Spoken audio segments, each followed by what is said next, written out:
That's all they need. Whoever gets Robert wins 100%. Worst case scenario, though, they don't get Robert. Both of them don't get Robert. And I don't care about either one of them. Exactly.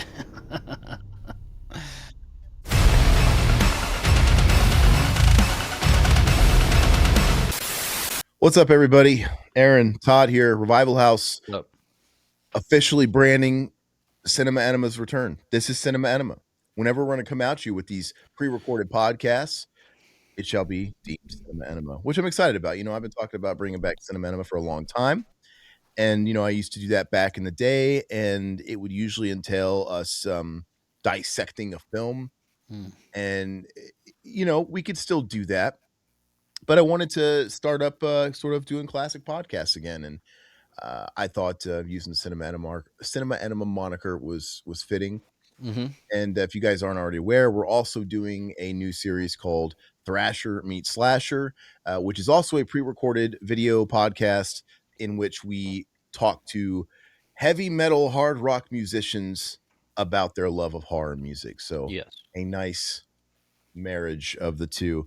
And as far as this week, it's a pretty busy week. Not every week is super busy. Back to back Cinema Enema, right? Back to back. Is there? Well, we got Fred on the docket as well. However, I don't know if that's going up this week, Todd. But it will be. Well, yeah, but it's probably be branded as that, I'm sure. Yeah. So if you guys are listening to this is going to be up, pretty much right after we record it. So yeah, Friday, we're gonna have Fred Vogel on. We're gonna celebrate the anniversary of August Underground, and we're gonna hear all about what he's got cooking. Which, by the way, is a lot apparently. Yeah. I don't know if we willed it to existence because we reached out to Fred to chat about this anniversary, and then all of a sudden he's posting about all these big plans about directing another movie again, and all kinds of stuff. So we've got a lot of stuff to chat with him about. So I'm excited, man. It'll be fun. Yeah. So tune in for that. Gosh, what else? Yeah, a lot of stuff cooking. But anyway, this week, like I said, there's a lot of news, and we're going to kind of build up to it. The first thing we got to talk about is rest in peace, Jim Krut, a.k.a. helicopter propeller zombie. What's the official? I always called him helicopter zombie. But I think it's what he does at conventions too, helicopter zombie. But yeah, R.I.P. man, we lost another one. These Dawn of the Dead guys are dropping like flies. It seems like every other day there's another one down. So that's unfortunate. So, and it's all the more reason that you guys should get out to the mall. They're gonna milk you one more time for one more event. At the Living Dead weekend. Well, he was scheduled to come out when we were there a few months ago, and I think he was sick at the time. And when you're that old and sick, it's you're crossing your fingers, making sure everything's okay. And it's sad that he passed. And R.I.P. to him, because I didn't even realize that he wasn't there. Was he? He wasn't there. He was scheduled. Yeah, he was scheduled to be there, and then. I remember Ken Fourier saying like, okay, Jim couldn't be here. He felt ill and all, or he fell ill and all that shit. So, yeah, it's sad because he's such a memorable zombie, and of course, all the fans of Dawn of the Dead. I was a huge fan of Dawn of the Dead. I never got to talk to him, but I hear he's an amazing dude. So, R.I.P. to him, and yeah, sad news, man. They got one more Living Dead weekend coming in October. The focal point is going to be Reanimator. However, they've got a shit ton of Dawn folks there again. Yep. So you got the main cast. I haven't seen the entire lineup. I'm pretty sure there's a lot of like zombies and all kinds of stuff. So get out there and see it while you can. It's just one of those things. But R.I.P. to Jim Krut. The second bit of news that I wanted to talk about is the return of a festival that Todd and I, if you guys watch us live, we've reminisced a little bit about it over the years, and we definitely regret not taking full advantage of this festival back when it was around, and that is Philip Anselmo's Housecore Horror Festival. And last week, the social media sort of came alive all of a sudden because they only had a few years. They had the first 2 years, which, Todd and I covered heavily. We interviewed, we had Phil Anselmo on. We had Corey Mitchell, who he was curating the festival with. And the third year, was a tribute to Corey because sadly, I believe it was on the very, very last day when he was leaving the event of the second annual, he died. He Yeah. passed away. And then pretty much they had that one more, and then it just kind of went to bed. And I Hmm. figured it was, one of those things where it's like, I don't have the other guy here. And it's like he was kind of taking the ball on a lot of stuff because, Phil's got other endeavors. Tons of stuff. Yeah. So, but I always thought it should come back because back then it was a great concept. They held it in Texas, San Antonio, I'm pretty sure both years. Hmm. And the concept was kind of like what we're trying to accomplish with Thrasher meets Slasher in, marrying that overlap between the heavy metal community and the horror community. And so they weren't just a film festival, it was a concert destination. And it was also kind of like a con because they had lots of meet and greets and they had people there. I remember they brought Coffin Joe up Yep. Yep. from Yep. from Brazil, and Hmm. that would have been cool to meet Coffin Joe. R.I.P. He's gone now too, Yeah. and because I think that was his only appearance ever in America at Hmm. a convention. It's awesome. Anyway, it was great, and every year he would have an entire lineup of bands. And I know at least the first couple of years, maybe all 3 years, they had Goblin one Yep. year live scored Suspiria. One year they live scored Dawn of the Dead, Hmm. etc., etc. And you'd have a lot of the people on the Housecore moniker there, but you'd also have Super. Phil would play with Down, or he'd play with Superjoint Ritual. I think he might have even played with both. And I gosh, you had like Guar. You had a whole bunch of bands, Yeah. and you had the film festival aspect of it. And I'm like, this is just so awesome. And anyway, so their social medias came alive last week. Very cryptic.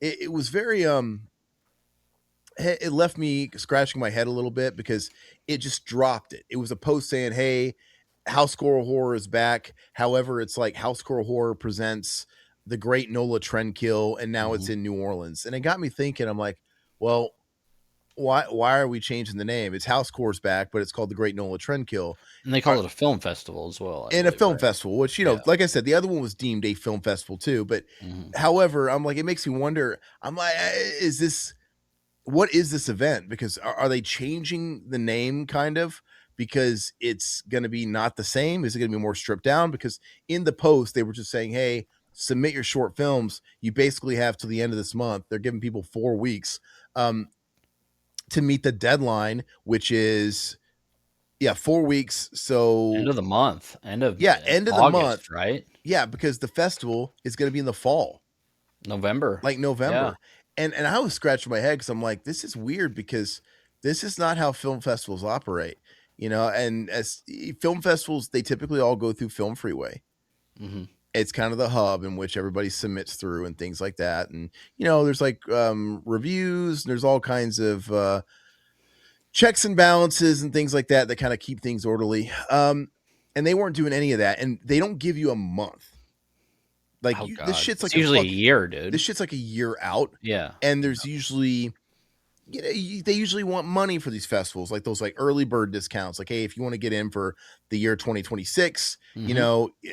they'll usually run it for almost a year, and they'll have like the early bird if you want to pay way in advance, and so on and so forth.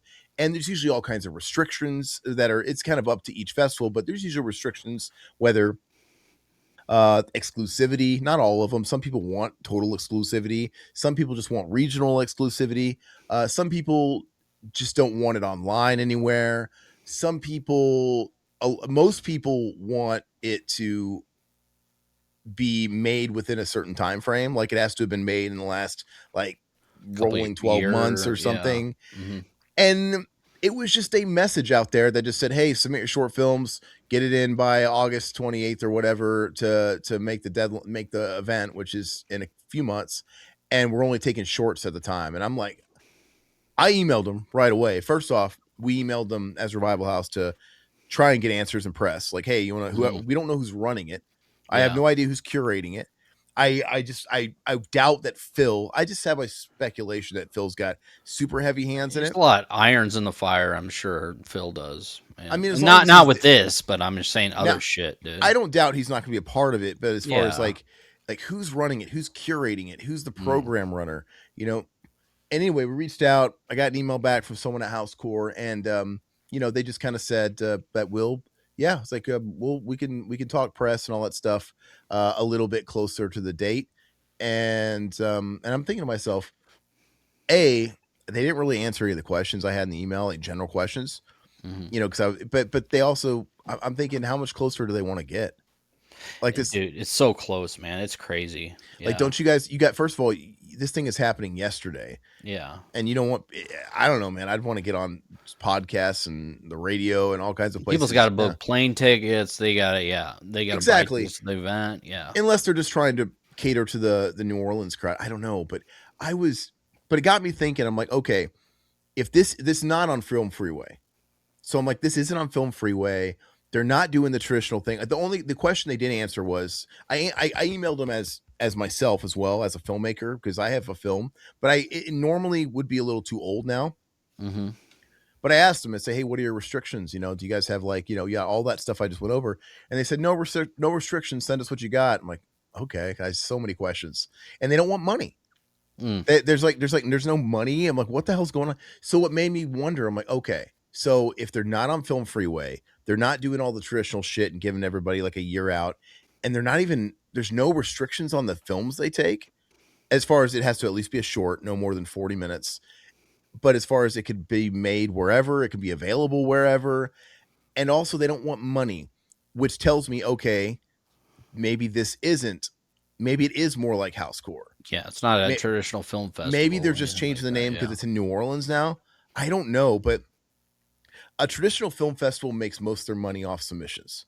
Hmm. And it also tells me, okay, well, there's going to be more to this.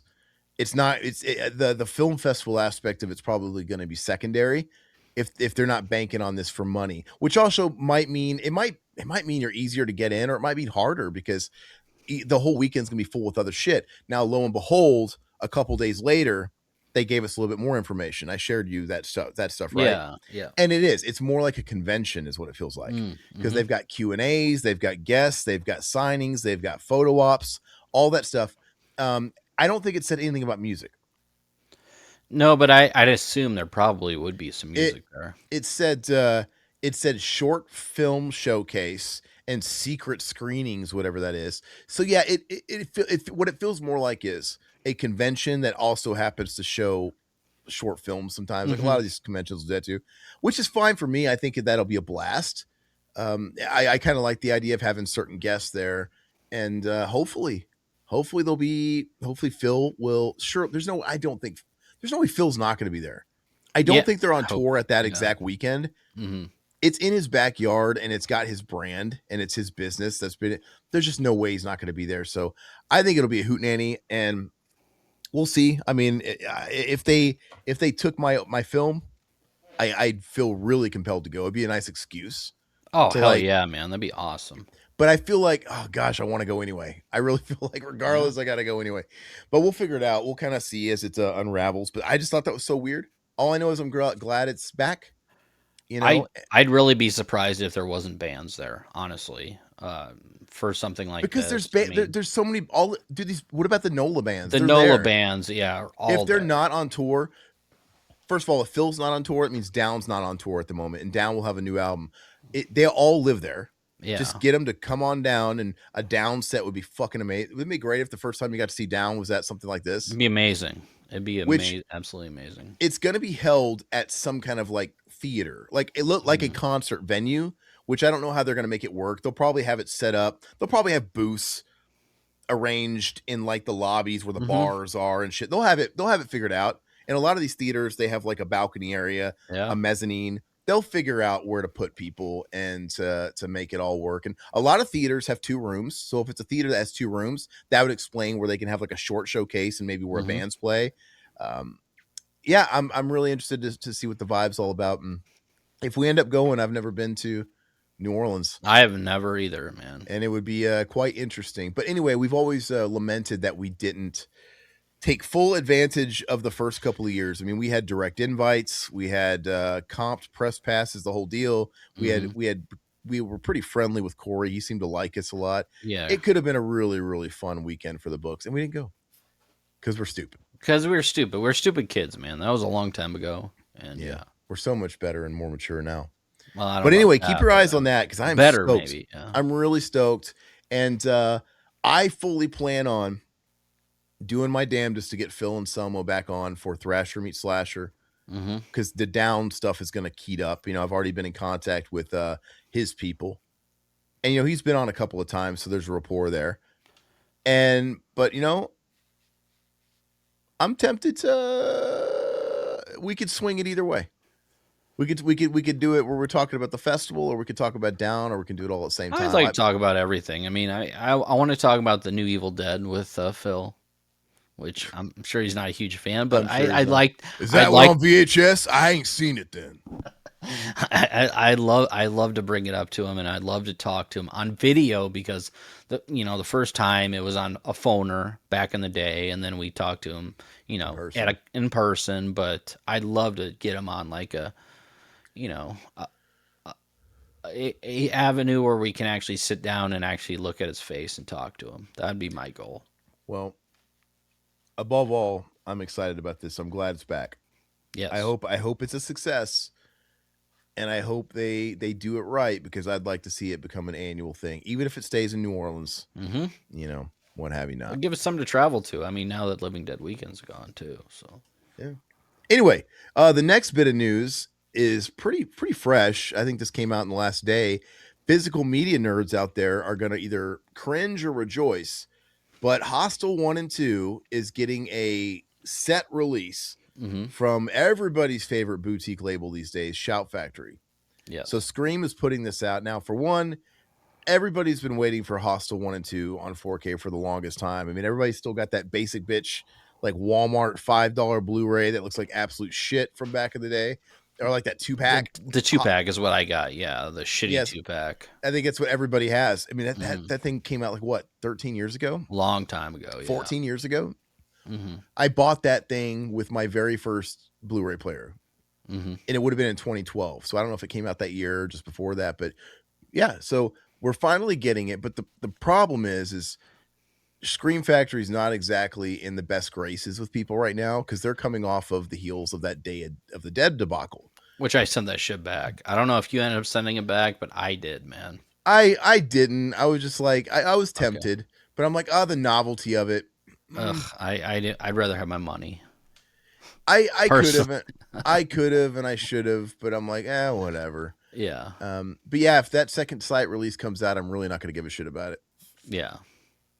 Who knows? And it'll come out, eventually, but I'm willing to wait. It's fine with me. Yeah, but anyway, so they botched that, and you've probably heard every YouTuber under the sun, BlueTuber, talk about that thing to death. Mm-hmm. We even talked about it quite a bit, so we're not going to go down that road too much. But what blows me away with Shout is they were talking about and teeing up this Day of the Dead release forever. And did anybody really fucking know that they were coming out with this Hostel set? It really, they cold dropped it. And I don't know why Lionsgate didn't put it out, because I thought they limited. Yeah, I thought they owned the rights. Maybe they didn't want anything to do with it, but yeah, Lionsgate Limited. You think that they would put out a 2-pack? I mean, they just announced what was that, Blair Witch Project? I saw that, the Lionsgate Limited. Yeah, which I already have the second sight one, so I'm not. I missed out on that. It's just a Blu-ray, but I mean, it's not going to look any better than the Lionsgate's just a Bluray too. Yeah, I mean, it'll never have a 4K. There's no reason for a 4K for that. It would never be put on 4K, and yeah, I don't know. Like it's one of those things where even when the Blair Witch was out, I'm like, I'm not a big enough fan to pay for it or whatever. I mean, I watched it and liked it when I was a kid, but I just don't have like that kind of attachment to it. But when it sold out, I'm like, I kind of regret it. Now I should, because I haven't seen it since I was a kid. I haven't seen it since when it was hot and it came out for rental. And I'm looking forward to you going back to it, because I saw it late, and I think it's one of the best horror films ever made. It's that good to me. Like it actually genuinely scared me when I saw it. I hate it though, because like if I'm gonna have it, I would rather have the one you got, not the shitty Lionsgate Limited. It might be good though. This is like the definitive cut with. I don't know if it's got like 3 different cuts and all this shit in it. So is that more than what's on your version? I'm gonna have to look. It just popped up today online, so I'm gonna have to do some more digging on what the fuck's actually on that thing. So I'll get back to everybody on that. I went ahead and I got that Whole Bloody Affair. It came in the mail yesterday, just because I'm like, these Lionsgate releases, they have dick for special features, man. I don't know any of them, so yeah, I'm curious what you think. It's got one special feature, but Okay. it's just the packaging of it. Like I knew it's gonna sell out. Hmm. It's just such a it's a piece. Yeah. And it's a fat box. It's got a whole case. It's got like the bride veil behind the lenticular slip thing. It's just one of those things that they're going to release a basic bitch version, the Hmm. regular Lionsgate, and I don't know. I feel like I could always flip that bitch Oh, and, absolutely, and 100%. just get the other one if I really give a shit. So I went and bought it because I got a little bit of FOMO. I'm like, this thing's going to sell out because it had only been out for a day or two. So we'll see. But Yeah, it's an investment. I mean, you got your money back if you need it, so it's not a did big you deal. read up on the Hostel 1 and 2 release and what this thing's since it's not a ported release. So I would hope to God they're coming out swinging with special features because it's Uh, untapped. you know what? I would hope so. This just, I mean, I was working all day. I just saw this drop, so this is like new to me. I just found this out a few hours ago that this is coming out, and it was. You know what? I mean, Scream Factory's putting it out. I'm not excited about that. Um, the actual cover, everything like it's two steel books, I believe, Yeah, I'm one looking and at it right two. now. Yeah, one's like a green themed, one's red themed. They look pretty cool. Yeah.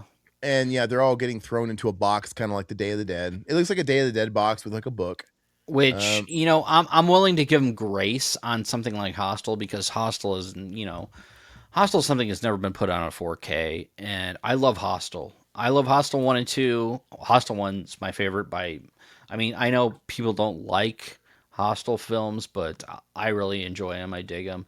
It's people something like I it. What are you will talking about? pick. Well, I mean, there's a lot of people that don't like the torture porn type of films. But But for Eli Roth, I really like these movies, man, and it's something I will end up getting. That's for sure. their big releases, they were huge at the time, and they pretty Yeah. much started the whole gore porn fad That for and a little Saw, while. yeah, yeah, yeah. Well, not with the porn, but the gore, The the gore early porn, I just 2000s. mean But like the yeah, excessive gore and stuff like that. sure. Well, I've got it pulled up here, so I'm going to read it. Let's see here. So says here, continue reading. Okay. Thought they were going to demand me pay for this shit. Like, I'm not paying for this. Scream Factory, Radio Entertainment, and Shout Studios have revealed that they will release a 4K Steelbook set of the two Hostel films. Okay. Coming out in October 13th. Hmm. So it's right around the corner, and they're going to feature unrated cuts of both films with Dolby Vision. Oh, Dolby Vision. Wow. Okay. Yeah, it says here the limited edition 4K Steelbook collection contains both films, restored in 4K and approved by writer-director Eli Roth, alongside hours of additional bonus features and a reproduction of Eli Roth's personal journal. That must be what Hmm. the book is. Okay. All right, and then let's go to the features. Disc one. Obviously, the 4K transfer, original camera negative, approved by the director-writer Eli Roth and presented in Dolby. This is what's new. Intro by Eli Roth. Audio commentary with writer director Eli Roth and executive producers Quentin Tarantino. So that's new. Yep, all this Oh, is. okay. Oh That's cool. wait a second. Oh no, I think this is all rehashed. Okay. I Okay. think the only thing that's new is the intro. Oh, okay. Yeah, that's got to be it. It usually says new right next to it, doesn't Yeah, it? so it's not, but it kind of looks like it could apply to all of it the way they got it formatted. But Okay. yeah, you're right. I think it's just this stupid little intro. He's going to introduce the movie. Hope you enjoy Hostel. Mm. Great, and yeah, it's just gonna port over. Because did you ever watch the audio commentary with him and Quentin I Tarantino I before? haven't watched it yet. No, But huh? you know it exists. Scott Spiegel. I think so. Yeah, audio commentary with Eli Roth, the editor George Folsey Jr., the stars, special guest Harry Knowles. Audio commentary with Eli Roth. Eli Roth did like fucking 5 commentaries for this bitch. So there's got to be a new one in there then, No, right? Because it just says only thing that's got new next to it is intro by Eli Roth. Look, why don't you look up the special features on the old one? We can compare it. okay. Hostel, Blu-ray, because the way they got it formatted, it makes it you could take it either way. Special features. And I know they might have ported over a lot of them from the DVD. Let me look. Oh yeah, you're probably right. Well, I feel like we Okay. got to. I feel like I Brand new want. 4K restoration, new introduction, multiple archival, and new audio commentaries from behind the scenes featurette. It's just the what I'm looking at has it fucking formatted so shitty. What's new in the special features for Hostel 1 and 2? New retrospective documentaries. All right, here we go. Here's the new additions. At least this is what Google AI is telling me, Gemini. All right, obviously the new transfers, new introductions, new video journals and documentaries. It's got Pieces of Meat, the Hostel video journal. That's brand new. And it's got Tsunami of Blood, the Hostel Part 2 video journal. That's brand new. And the rest of Okay. it's carried over. I feel like the rest of it's carried. All the commentaries and everything is carried over. Okay. So I guess it just depends on how robust these journals are. If these journals were like really massive, like Rob Zombie-esque documentaries of filming the film, that would be cool, and I wouldn't complain. Yeah, Pieces of Meat is the Hostel, and then the Tsunami of Blood is Hostel Part 2. I Video literally just said journals. that. Yeah. No, I'm just I'm reading it too. So sorry. So, but I don't know, man. The way with Scream Factory is an Arrow, that special feature could be 5 minutes long. The way they do their shit now. They give you like a little 3-minute little tidbit. So I don't know. I was kind of hoping, since this has never had a boutique release, it's never been on 4K, and it's never been in the hands of Shout, that they would really do something new with it. But we do know that they're kind of out to just chase the profit margins at this point. But I'm not gonna get it. I don't like Hostel that much. I think I rewatched the first one for this channel. We did a commentary for the members. It's available now for everybody. A year or so ago, and I enjoyed it more than I remember enjoying it the first time when I saw it in theaters, but I don't think it's buy material for me. I'm probably not going to buy it. That's just me though. And for me, I'm gonna get it for sure. I mean, Hostel 1 and 2, that's all I need. The whole Steelbook aspect, I'm not really crazy about because I'm not a Steelbook guy. But they're going to be in a case. It's cool if they're in a case. I know, but it just means it costs more money. So I probably just rather have it in a standard. But I will get this. And okay. Yeah, new intro, new camera negative. Yeah, you're right. So there's nothing there's not a ton of new shit on here. It's all going to hinge on whatever these journals are and how robust they are. And the fact that it's in 4K, I mean Dolby Vision, I'll get it. I'll get it because I mean the other one is just like, yeah, it's a coaster at this point. It's a video journal documentary. So, if they're long enough, that's really all I care about. I think it's pretty good. But an introduction, we've all seen those where they have like introductions by the filmmaker. Yeah. That could be anywhere from 30 seconds to a couple minutes. That's really nothing. They got him in a fucking back of a room at a convention. It'll probably be like Comic-Con. They just like put a lav on him. Like, all right, just tell us what you think. So, well, I don't know. It's an elite hunting box. I mean, it looks on brand for Hostel. Let's just say that. I mean, it's nothing like over the top. It's nothing like phenomenal, but it looks like Hostel when it comes to the packaging. Okay. Well, that comes out, I believe it was October 13th. That's right around the corner. So there you guys go. The biggest news, which, came out about 4 or 5 days ago, and we haven't had a chance to really talk about it, but it's huge. We covered this on one of the previous episodes of this a week or so ago. The big news that Freddy was coming back. And with that news, it was all about Paramount had acquired, the rights to the original Wes Craven script, and they had worked out something with the Craven estate, and it was a little bit vague. Yes. But we just knew that Freddy was coming back, and they had acquired the original script. Now, the plot thickens, and it seems to make a little bit more sense. So now Warner Brothers has now come out and said, who, by the way, Warner Brothers owns the international rights. The Paramount thing was domestic. Warner Brothers has said that they are fast tracking their own Freddy. And they've got, I guess, apparently Lee Cronin attached to direct, which, by the way, putting your name on the marquee, like we said, really helps.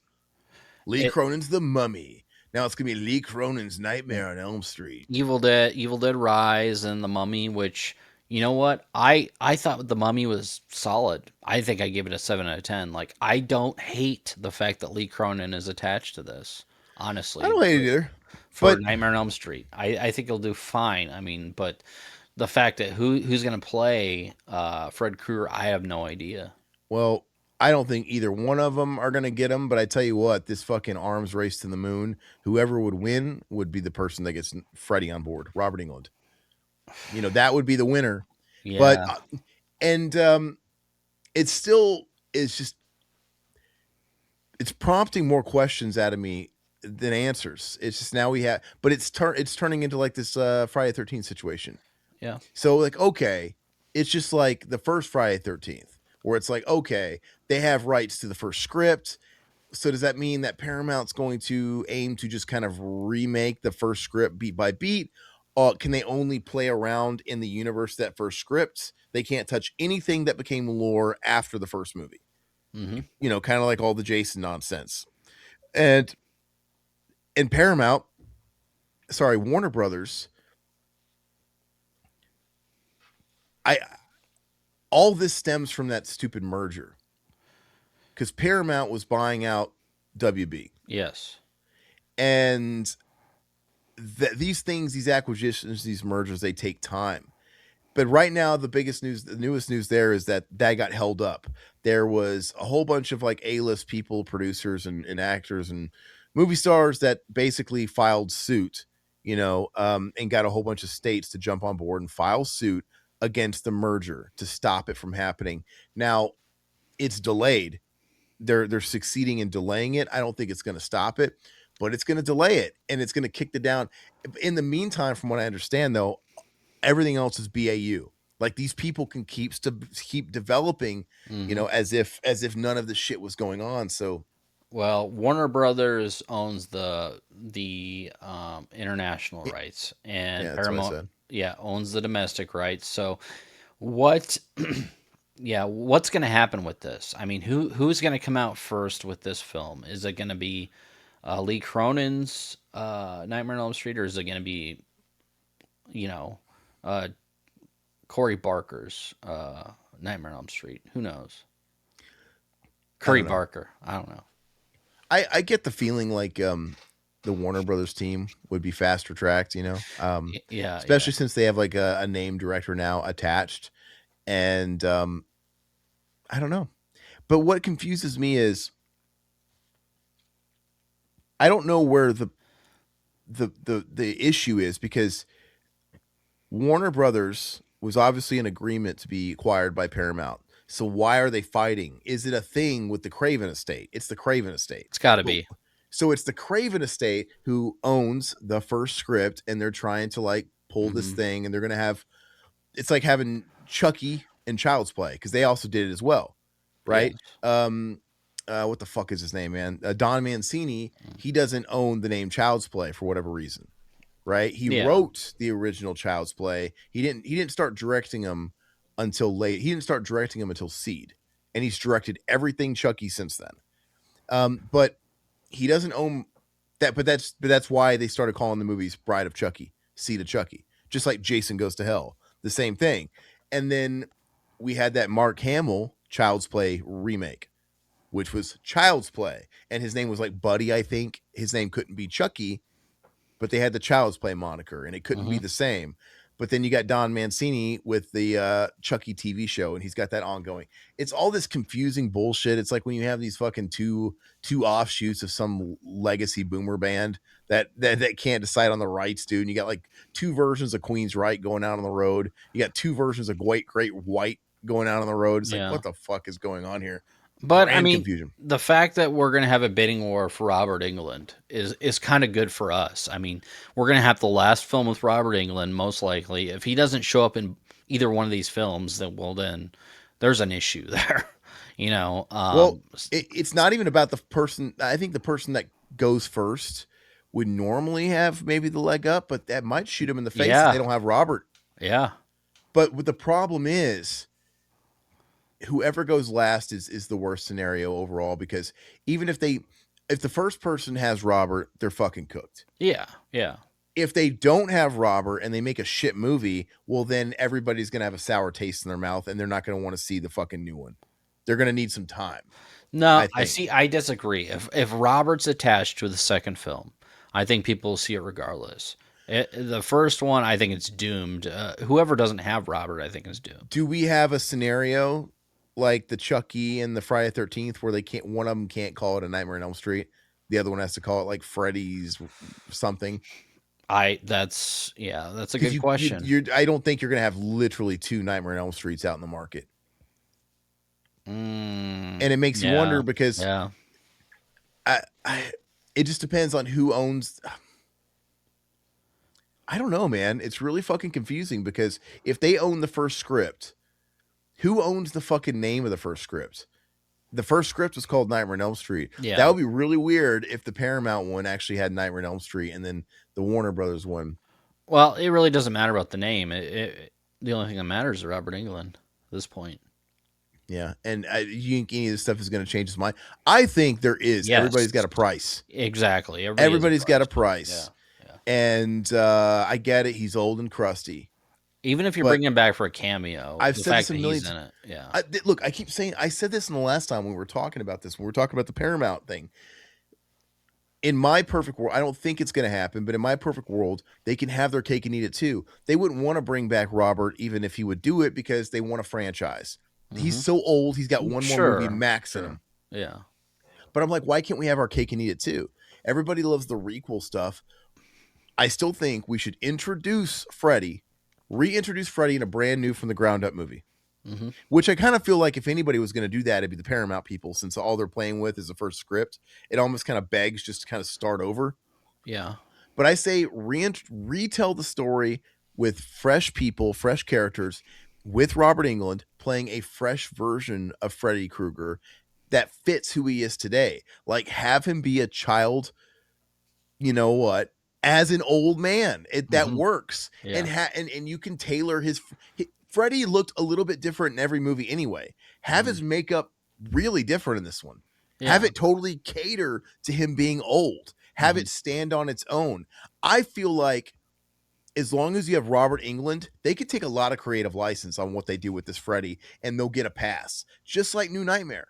Nightmare was a completely different Freddy. He looked different. For the most part, he acted different, but it had Robert, and it had legitimacy, and people were on board for it. So I think you could have Robert play Freddy and him be a totally new fucking take visually, the way he acts, even story, and people will take that before they take a guy that's trying to do his best Robert Englund 1984 impression.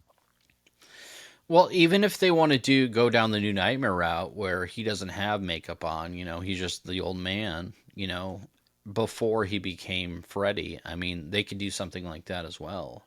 But I feel like either way, I think they should tell a brand new story, the beginning and the end of Freddy Krueger in one movie, and somehow those writers can do their writing job and introduce some kind of new characters or new arc that will carry into a franchise.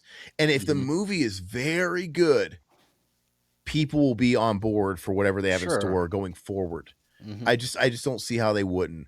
I don't want AI Freddy. No. I don't want, some people have said, Robert Englund has came on, he's been on record recently saying, I'll do the voice. I'll do like an animated Freddy. He'll do a voice. I don't want new people playing Freddy and him just providing the overdub. I mean, I guess that's better than nothing, but I don't want it. He doesn't even need to be in the movie a lot. He doesn't have to be into it very much at all. Yeah. Literally. He doesn't even have to be in the movie as much as the original movie. Literally, he can be in it as much as the fucking Cenobites in Hellraiser 1. Yeah. They could film all his shit in 2 days. He could have like 1 or 2 sessions in the makeup. Have it be... Look, I get it. Freddy was animated. He was like running and shit like that. Going upstairs, chasing Nancy. You could either have a double for that shit. Just get Robert Englund for the close-up stuff. I'd be cool with that. Yeah.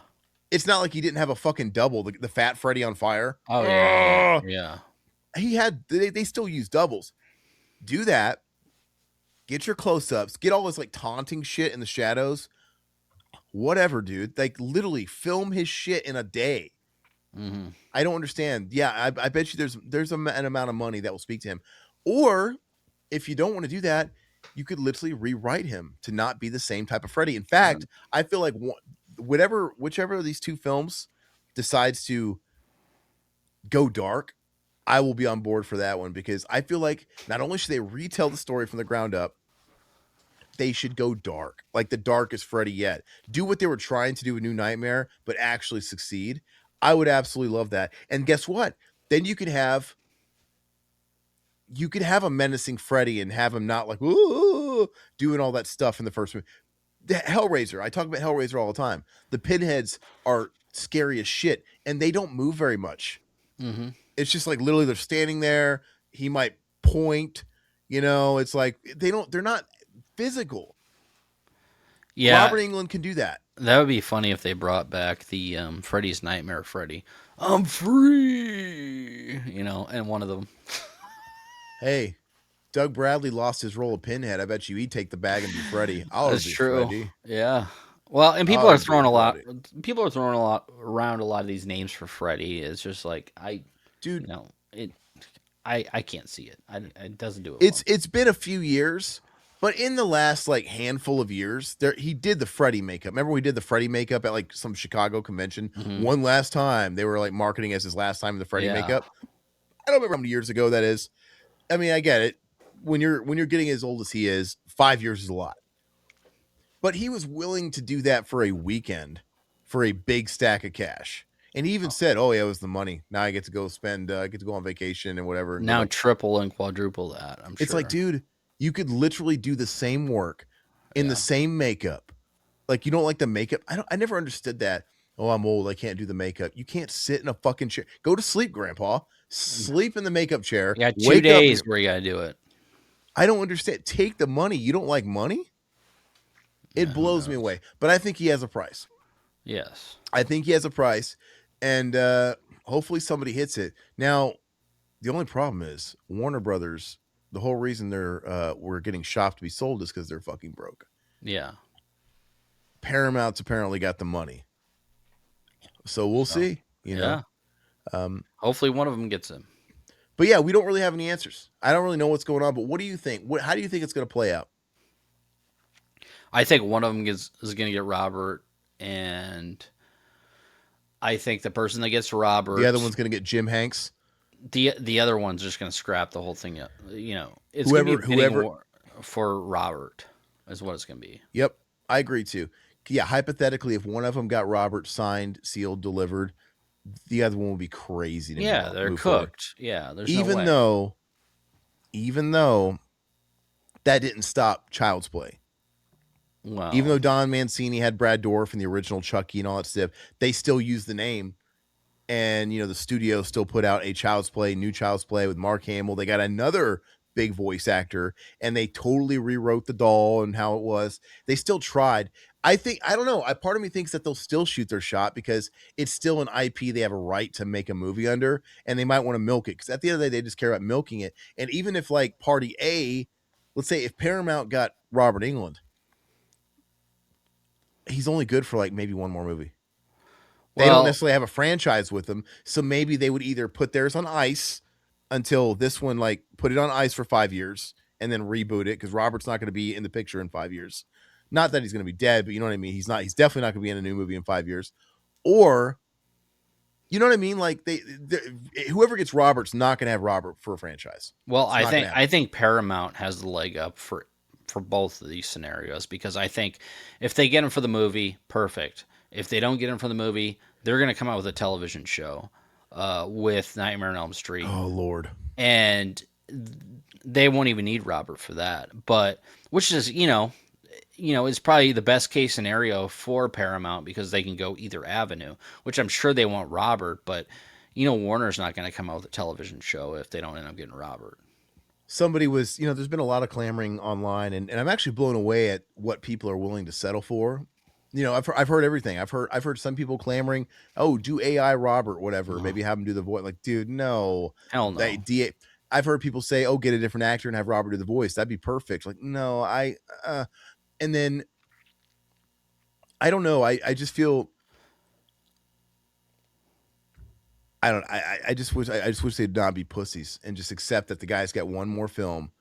Just go for broke. Make a definitive Nightmare on Elm Street movie. Make it fucking amazing. And like I said, I think if their writers do their job, they could tell a story that could easily branch into a new series. And if you make the movie good enough and you make new characters that are just as good as Freddy, that could be anchored on Robert Englund because you need him. You need him for people to get through the door and to take it seriously. And then, think of it. I hate to bring it up. Think of it like Halloween Ends. Yeah. They had Michael Myers in there with that Corey guy. And now a lot of people didn't like that movie, but had the movie been really amazing and everybody loved it, and they did it in such a way to where they really did successfully pass the guard They could have from given it to Michael. Corey, yeah. And if the movie was that good, they got their movie with Michael. They got sort of a book ending there. And then they successfully introduced Corey in the same film. And then if the movie was great, people would have been on board for the new Halloween with a Corey now. And I just think they could do it. Oh, Because yeah. who's to say in this new lore? Because if I was writing it, I'd be like, well, we're going to start over. Like, literally, we're going to fuck with the lore a little bit. Like, how do we know? If they have the rights to the first script, that means they can't do all the Dream Demon bullshit. Because that's Freddy's dead. No Alice Cooper, yes, sir, may have another. All that shit's out. But I wouldn't want that dog shit anyway. Yeah. So they can literally rewrite the lore on who Freddy is, where his powers come from, what he means, if you even want to get into that. But how do we know that in this new universe, Freddy's powers pass on to somebody else or something? How do we know there's not more people? The sky's the limit. As long as they have Freddy and Robert, they can play as much as they want. I won't give a shit. Have the classic theme in there. Have Robert Englund play some sort of a finger knife wielding madman, and then go ham. Because again, that is New Nightmare. Nightmare was an incredibly new, fresh idea that contained some semblance of Freddy, and we were all in it. And now it didn't deliver 100%, but you know what I mean. Like, it was exciting and it was fresh. Well, and he is supposedly the bastard son of 1,000 maniacs. That's part 3. How Can't use it. Oh, you can't use that. Okay, so The estate has the rights to the very first script. Okay. But Never this mind. is their opportunity to tell a new story. Yeah. I mean, if you got a retcon, you got a retcon. Do a fucking David Gordon Green or whatever. I'm saying, like, he's no longer Michael and Laurie Strode are no longer siblings. Like, his powers could come from somewhere completely different. You can make him more of a malevolent spirit in this, where he's like conjured. You don't literally. You have a whole new drawing board, and I think that's exciting. As long as they have Robert, and you keep intact like the theme and all that shit. That's all they need. Whoever gets Robert wins 100%. Worst case scenario, though, they don't get Robert. Both of them don't get Robert. And I don't care about either one of them. Exactly. But I don't know, man. I kind of thought it's like no Robert, no dice, but there's people out there that are ready for it, man. And I don't understand it. Maybe I'm not. Maybe I'm a boomer, but I think we are. I feel like you could. I feel like the only way you could have Nightmare on Elm Street for the new generation is you take advantage of Robert still being alive. Yeah, close the chapter. And ease him into it. Yeah. And ease him into it. That's what I think. But is there anything else that we need to talk about? Anything else in the news that we missed? It's been a busy week with that shit. I got to say, guys, this whole podcast, my nose. So before I got on to do this, I had been thawing out some steaks, dude. I bought some steak. Okay. From Costco. Oh, and as soon as I bought it, I put it in the freezer. I thawed it out today, and I was getting ready to marinate it, and it's fucking rancid. And I smelled it. I'm like, what the fuck? And it's like burned in my nostrils still. I'm smelling this like rancid. I hope you take that shit back, dude. That's expensive. I don't know. It was like $50 worth of meat. Yeah, that's expensive. I don't know how to take it back. Costco will take anything back, but I don't know how to take it back because I threw away I thawed it out and I threw away the packaging. I thought I didn't need it. I'm like, I would think that they would keep a receipt on like your email. Oh, I've got the receipt. But what am I going to do? Am I going to put it in a Ziploc bag and bring in the fucking steak? Yeah. It's fucking dog shit. It's never happened before, but dude, anyway, it's like burned in my nostrils and I just want to gag. I like lost my appetite. Like I don't want to fucking eat. That's disgusting. I totally get it though. Yeah. Steak is expensive, everybody. Yes. Fucking shit's not getting cheaper, man. how are we supposed to afford all these new Scream Factory bullshit releases that I everybody's going know. to hate? I know. Todd's treating them like a rental company. He's Well, buying them and returning. I'll wait. I'll wait till it goes down in price on YouTube on Amazon for the new Hostel films. I'm not gonna buy them day one. That's for Hey, damn sure. well, keep this in mind. There's never really any loyalty. Does it make you wonder if this is coming out? Is there somebody Region B that's coming out with Hostel too? Yeah, I'll just wait. I can, I don't need it right this second. So a lot of times what Shout gets over here, Arrow gets over there. that's true. Good You know, point. and yeah. Anyway, what else do we got? Promote again. Fred Vogel. Check that out Friday. That's going to be an exciting one. I have to watch August. We got to watch August Underground before that. I don't know Yeah, what I'm in for. yeah, dude. I don't know. I don't know if you'll enjoy it or not. You It's probably not won't. It's not not your typically cup of tea. my type of film. Okay. So but I'm always interested to talk to a filmmaker, and I'll watch it. Yeah, I'll give it a shot. As long as is it going to offend me, Todd? It's like Offend Serbian film. you? Offend you? Is it Serbian film? No. It's just smut, Yeah, yeah. violent smut, shot on video smut. Yeah, yeah. It's like Henry Portrait of a Serial Killer when they're filming. So yeah, but yeah, we're doing that, and then yeah, we're doing a live stream after that, I believe. So Oh yeah, we're gonna do a live stream right after that. I don't know what we're gonna do, but I think we might do a fun tier list. yeah, okay, And that's fun. And keep your eye out on Thrasher Meet Slasher, the inaugural episode. We have Alan Robert from Life of Agony, and I've got another one I'm just trying to get it scheduled, but it's happening. It's a big one, so it could happen suddenly this week, or it could happen next week. I'm not quite sure yet.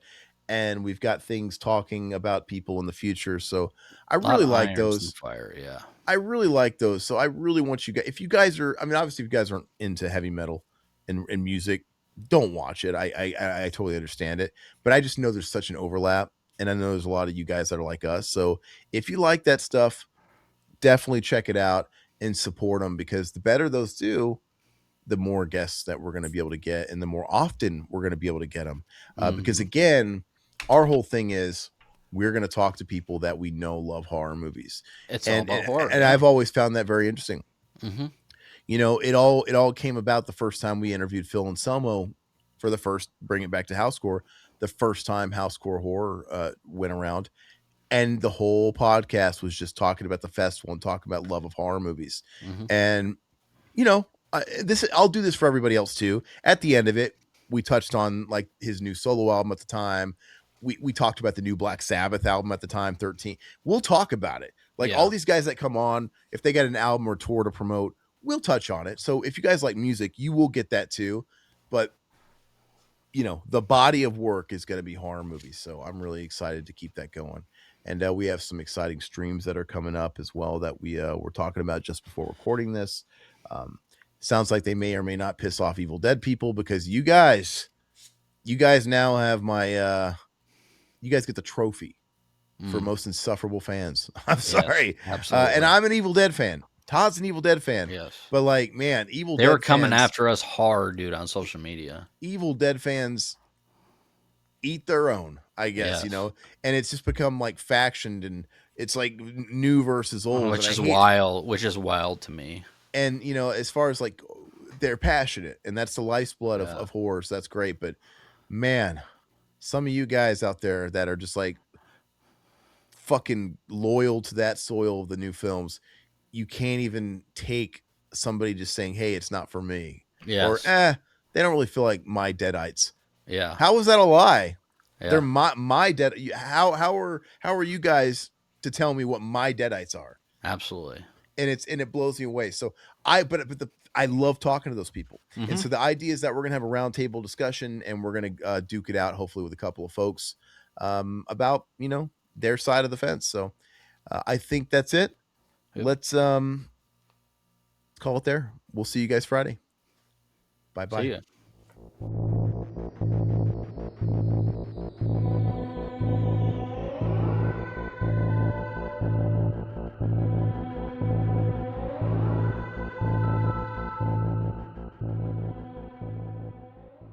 courtesy flush.